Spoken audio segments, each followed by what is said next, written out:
जो प्रदेश के अंदर अराजकता पैदा करके सामान्य लोगों का जीना हराम करते हैं। मैं यहां पे इस बात के लिए आया हूं कि अगर वो करेगा तो भुगतेगा भी फिर, और इसीलिए मैं यहां पे आया हूं।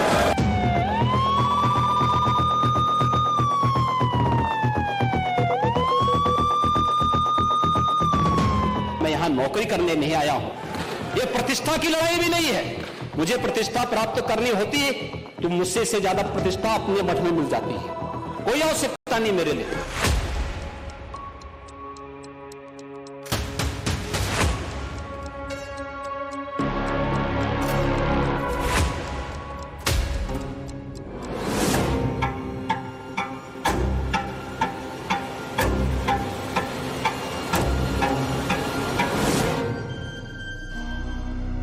भगवा वस्त्र, भगवा विचार, राष्ट्र धर्म का संकल्प, राम राज का विस्तार।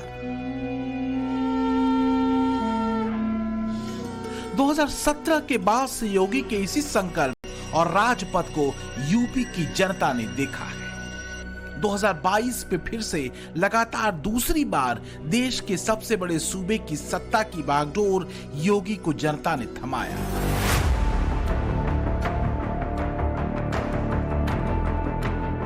और ये साबित हुआ कि सत्ता संभावनाओं का खेल नहीं है। सत्ता संकल्प और स्वप्न को धरातल पर उतारने का जरिया है।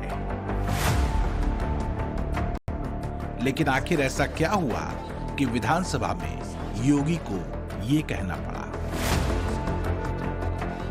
मैं यहां नौकरी करने नहीं आया हूं, कतई नहीं। मैं यहां पे इस बात के लिए आया हूं कि अगर वो करेगा तो भुगतेगा भी फिर, और इसीलिए मैं यहां पे आया हूं कि हम लोग उससे लड़ेंगे। ये लड़ाई हमारी सामान्य लड़ाई नहीं है, ये प्रतिष्ठा की लड़ाई भी नहीं है। मुझे प्रतिष्ठा प्राप्त करनी होती है तो मुझसे से ज्यादा प्रतिष्ठा अपने मठ में मिल जाती है। तो बात आखिर योगी की प्रतिष्ठा पर कैसे आ गई? योगी ने क्यों कहा कि वो नौकरी करने नहीं आए हैं? योगी की प्रतिष्ठा वाली बात कहने की नौबत क्यों आई?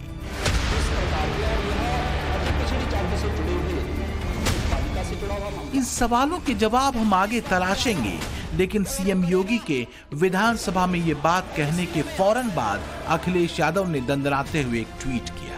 अखिलेश ने योगी के वक्तव्य को दिल्ली से जोड़ दिया और सियासी भाषा में तंज किया। लिखा, दिल्ली का गुस्सा लखनऊ में क्यों उतार रहे हैं? सवाल यह है कि इनकी प्रतिष्ठा को ठेस किसने पहुंचाई? कह रहे हैं सामने वालों से, बता रहे हैं पीछे वालों को। कोई है पीछे? मुद्दा कोई और था और निशाना कहीं और लगा दिया अखिलेश यादव ने। दरअसल योगी के गुस्से की दो बड़ी वजहें थी। एक, गोमती नगर में हुई छेड़छाड़ की घटना, और दूसरी अयोध्या में 12 साल की बच्ची के साथ हुई गैंगरेप की घटना, जिसमें आरोप समाजवादी पार्टी के नेता मोईद खान पर लगे हैं। वैसे बीते करीब 7 साल में यूपी के लोग ये बखूबी जानते हैं कि योगी बेटियों की सुरक्षा को लेकर कोई समझौता नहीं करते। तो क्या अखिलेश योगी के गुस्से को दिल्ली से जोड़कर अपनी पार्टी के दामन पर लगे दाग छिपा रहे थे? इस सवाल का जवाब अखिलेश बेहतर जानते होंगे, पर एक तथ्य है जो रखना जरूरी है। वो ये कि अयोध्या में मासूम बच्ची के साथ हुए गैंगरेप पर समाजवादी पार्टी के बड़े नेताओं से लेकर छुटभइये नेताओं तक से बोलते नहीं बन रहा। Thank you so much. चलिए आइए पढ़ तो ले कहाँ पे क्या हो रहा है पहले। देश जी, आपके साथ तस्वीर दिखाई दी, आपके साथ फोटो है। समाजवादी पार्टी नेता पर गैंगरेप का आपने संज्ञान लिया कि नहीं लिया? प्लेन है, प्लेन छूट जाएगी। तो किसी को खबर न थी और जो अवधेश थे उनका राब्ता भी जमीन से न था। लेकिन योगी गुस्से में थे, भावुक थे, क्योंकि जो हुआ था वो उनके संकल्प और प्रण के विपरीत था।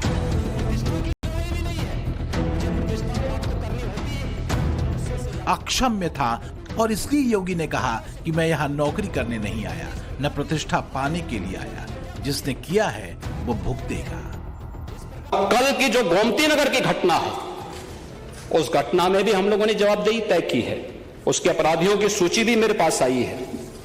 ये अपराधी हैं, पहला अपराधी है पवन यादव, दूसरा अपराधी मोहम्मद अरबाज। ये सद्भावना वाले लोग हैं, यानी सद्भावना, अब इनके लिए सद्भावना ट्रेन चलाएंगे, इनके लिए बुलेट ट्रेन चलेगी, चिंता मत करो। और उस बुलेट ट्रेन की तैयारी की जा रही है।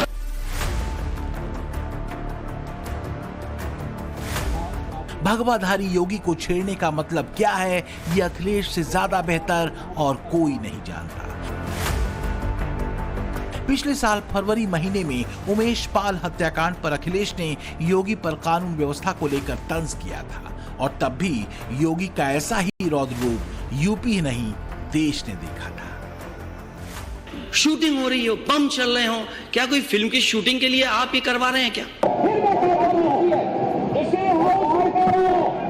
इस माफिया को मिट्टी में मिला देंगे।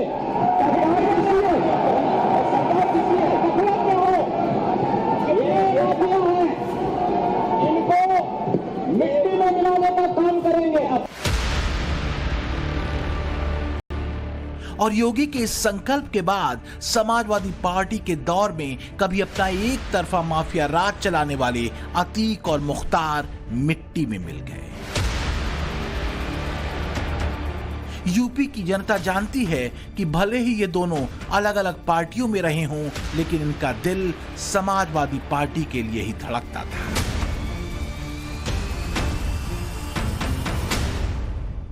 तो क्या यही वजह है कि इस बार अखिलेश योगी के गुस्से को किसी और दिशा में मोड़ने का जतन कर रहे हैं? लेकिन योगी न भूलते हैं न भूलने देते हैं कि यूपी में योगी राज है।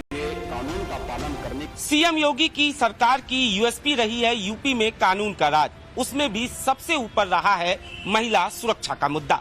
2017 से पहले की अराजकता को यूपी ने खूब देखा और झेला है। गोमती नगर वाली घटना पर भी गाज सभी आरोपियों से लेकर पुलिस के छोटे से लेकर बड़े अधिकारियों तक पर भरपूर गिरी है। कानून व्यवस्था पर योगी की जीरो टॉलरेंस की नीति के पीछे सबसे बड़ी वजह रहा है वो संस्कार जो उन्हें गोरक्ष पीठ से मिला है, और जिससे मिली प्रतिष्ठा का जिक्र सीएम योगी ने सदन में किया भी। ये लड़ाई हमारी सामान्य लड़ाई नहीं है, ये प्रतिष्ठा की लड़ाई भी नहीं है। मुझे प्रतिष्ठा प्राप्त करनी होती है तो मुझसे से ज्यादा प्रतिष्ठा अपने मठ में मिल जाती है, कोई आवश्यकता नहीं मेरे लिए।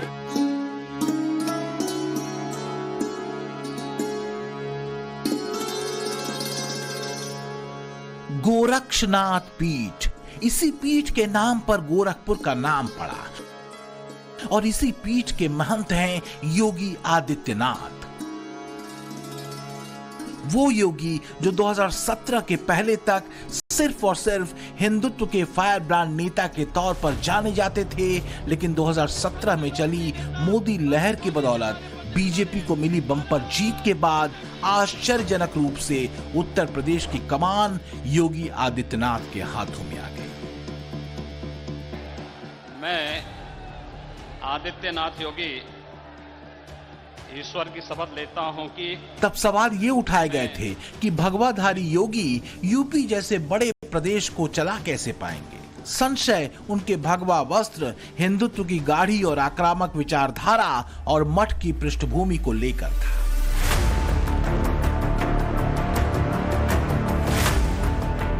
लेकिन 5 साल के भीतर ही योगी ने साबित कर दिया कि इस भगवाधारी महंत के पास कमाल के मैनेजमेंट की क्षमता है। बीते 7 सालों में योगी ने यूपी को दंगों से मुक्ति दिलाते हुए सख्त कानून व्यवस्था, विकास के मजबूत रोड मैप को बनाते हुए यूपी को देश के दूसरे नंबर की अर्थव्यवस्था बनाने पर फोकस किया है, और यही योगी के यूपी मॉडल का हिस्सा है। और ये सब योगी ने उस पीठ की प्रतिष्ठा को बरकरार रखते हुए किया जो उन्हें गोरक्ष पीठ के महंत के रूप में स्थापित करती है। सैकड़ों साल पुराने गोरक्ष पीठ के गुरु हैं बाबा गोरखनाथ। इस पीठ को मानने वाले न सिर्फ गोरखपुर में या उत्तर प्रदेश में बल्कि देश भर में मौजूद है। बाबा गोरखनाथ को उत्तराखंड और नेपाल में बहुत से लोग अपना कुल, नेपाल से इनका गहरा रिश्ता है और माना जाता है कि नेपाल के गोरखा का नाम इन्हीं से प्रेरित है। योगी इसी गोरक्षपीठ के महंत हैं। तो इसी गोरक्षपीठ के महंत योगी आदित्यनाथ हैं। इस पीठ की अपनी मान्यता है और सनातन धर्म के एक पंथ की अटूट श्रद्धा इसी पीठ से जुड़ती है। गोरक्षपीठ का इतिहास आज का नहीं है, 50-100 साल का नहीं है, बल्कि कई शताब्दियों का है। और रही बात प्रतिष्ठा की, तो यूपी ही नहीं बल्कि देश भर में नाथ संप्रदाय के प्रति लोगों की अटूट श्रद्धा और आस्था है और ये भारत से आगे नेपाल तक फैली हुई है। योगी आदित्यनाथ ने 22 साल की उम्र में ही संन्यास ग्रहण कर लिया था। इसके बाद से ही उन्हें गोरक्षपीठ का उत्तराधिकारी घोषित किया जा चुका था। गोरक्षपीठ के उत्तराधिकारी के रूप में योगी की प्रतिष्ठा तब भी वैसी ही रही और आज भी योगी गोरक्षपीठाधीश्वर के रूप में अपना असर इस मठ में ही नहीं बल्कि पूरे गोरखपुर में रखते हैं। गोरक्षपीठ का उत्तराधिकारी घोषित किए जाने के बाद से ही गोरक्षनाथ मंदिर परिसर के साथ ही वहां लगने वाले जनता दरबार की जिम्मेदारी भी योगी ने अपने हाथों में ले ली थी। गोरक्षपीठ के गुरु हैं बाबा गोरखनाथ, जो नाथ परंपरा से जुड़े योगी थे। सैकड़ों साल पुराना गोरक्षपीठ गोरखनाथ की तपोभूमि जैसी रहा। गोरक्षनाथ पीठ को मानने वाले सिर्फ गोरखपुर में नहीं है बल्कि उत्तर प्रदेश के साथ ही उत्तराखंड और नेपाल तक नाथ परंपरा की जड़ें हैं। उत्तराखंड और नेपाल में तो बहुत से लोग बाबा गोरखनाथ को अपना कुल देवता मानते हैं। नेपाल गोरखनाथ से जुड़ता है। गोरक्षपीठ से जुड़े बाबा गोरखनाथ 11वीं से 12वीं शताब्दी के नाथ योगी माने जाते हैं। उन्होंने ही नाथ परंपरा की पूरे देश भर में पूरे तरीके से स्थापना की। हालांकि इस नाथ परंपरा के संस्थापक थे बाबा मच्छेंद्रनाथ, जो कि गोरखनाथ के गुरु माने जाते हैं और इन दोनों ने ही मिलकर पूरे देश भर में हठ योग के विद्यालय भी खोले। योगी आदित्यनाथ के व्यक्तित्व में भी उसी हठ योग और नाथ परंपरा की हिंदुत्व वाली संस्कृति झलकती है। हठ और मठ दोनों के संस्कार योगी के व्यक्तित्व को हिंदुत्व के एक फायर ब्रांड नेता के तौर पर खड़ा करते हैं। लेकिन यह भी सच है कि यूपी की कमान संभालने के साथ ही हिंदुत्व के जिस गवर्नेंस मॉडल को योगी ने रखा, वो मोदी के सबका साथ सबका विकास के सूत्र पर कसा रहा। इसी का नतीजा था कि लगातार दूसरी बार यूपी की सत्ता में लौटने का रिकॉर्ड वो बनाने में कामयाब रहे। दूसरी बार विधानसभा चुनावों में बीजेपी को 255 सीटें मिली। वोट शेयर 41.29% था। 2017 के मुकाबले इसमें 1.6% का उछाल आया था। तो 1994 में आदित्यनाथ योगी बने। 1998 में पहली बार सांसद बने। करीब 30 साल से योगी आदित्यनाथ संन्यास और सियासत का गजब का संतुलन बनाए हुए चल रहे हैं। लेकिन इन 30 सालों में योगी का न तो किरदार बदला और ना ही कैरेक्टर, ना ही गेटअप। 30 साल में योगी ने अपने हर रोल के हिसाब से काम करने का तरीका बदला, लेकिन योगी के तेवर कभी नहीं बदले, क्योंकि जो बदल जाए वो योगी आदित्यनाथ हैं। यूपी की बेटियों की सुरक्षा में गलती किसी की भी होगी, छूटेगा कोई नहीं, फिर चाहे वो अयोध्या का मामला हो या फिर गोमती नगर का या कहीं और का। योगी के तेवर साफ है। इस घटना को हमने गंभीरता से लिया है और गंभीरता से लेने का परिणाम है पूरी चौकी को सस्पेंड किया है, इंस्पेक्टर को सस्पेंड किया है, डिप्टी एसपी, एडिशनल एसपी और डीसीपी, इन सबको वहां से चेंज करके इनके खिलाफ भी कार्रवाई हमने प्रारंभ की है। हम सबका सम्मान करेंगे, सबको सुरक्षा देंगे, लेकिन अगर किसी ने अव्यवस्था पैदा करने का प्रयास किया है तो फिर उसका भुक्तभोगी भी उसको बनना ही पड़ेगा। यही है योगी की धर्मनिष्ठा, अधर्म पर तगड़ा प्रहार। गोरक्षपीठ मठ का यही संस्कार योगी की राजनीति को पुष्ट करता है, जिसमें कर्म की प्रतिबद्धता है, भेदभाव रहित शासन है और दृढ़ अनुशासन है। योगी जब भी बोलते हैं दिल से बोलते हैं और खुलकर बोलते हैं, और जो उनसे उलझे उसे जवाब भी वैसे ही देते हैं। गोरक्षपीठ की नाथ परंपरा ऐसी ही रही है, बिल्कुल खरी, बिना लाग लपेट के सच कहने वाली। सच यही है कि योगी ने कभी सत्ता की परवाह नहीं की, जब वो सत्ता में नहीं थे तब भी, और आज जब वो सत्ता में हैं तब भी। योगी की यही खासियत उन्हें एक जन नेता के तौर पर मजबूत करती है।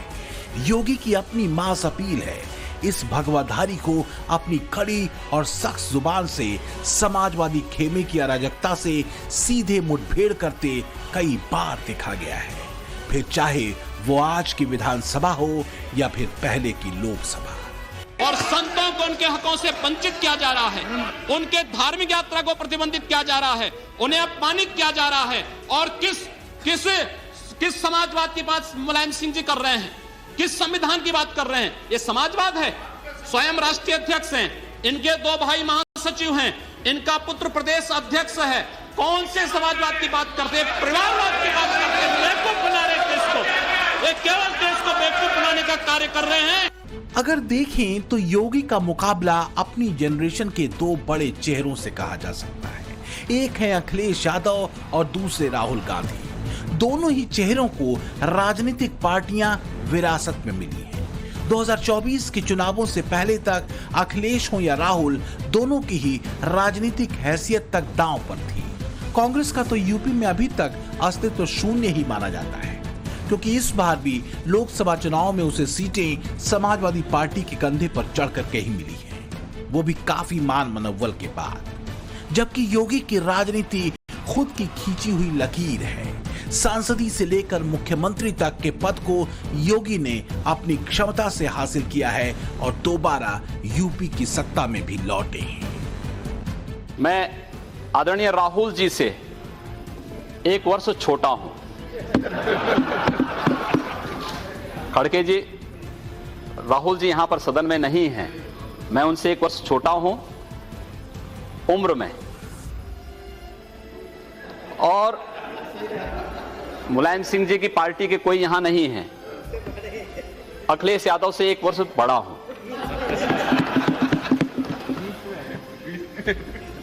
एक जो दोनों की जोड़ी के बीच में मैं जो आ गया, मुझे लगता है कि यह आपकी विफलता का एक बड़ा कारण हो सकता है। तो लगातार 2 बार से यूपी की कमान भगवाधारी योगी के हाथों में है। कानून व्यवस्था से लेकर अर्थव्यवस्था तक के मुद्दे पर योगी की दृष्टि स्पष्ट है। योगी गोरक्षपीठ के महंत के तौर पर और इसके अलावा राजनेता के तौर पर करीब 30 साल से सामाजिक जीवन में है। यही पहचान उनकी प्रतिष्ठा और सम्मान दोनों को और बढ़ाती है। सच यही है कि 2017 से पहले जैसे योगी थे, आज भी वैसे ही हैं, तेज तर्रार, भावुक और निर्भय। यही वजह है कि जब योगी कुछ कहते हैं तो उसका हर हाल में होना तय होता है। ये बीते 7 सालों में उत्तर प्रदेश ने बखूबी देखा है। ब्यूरो रिपोर्ट, टाइम्स नाउ, नव भारत।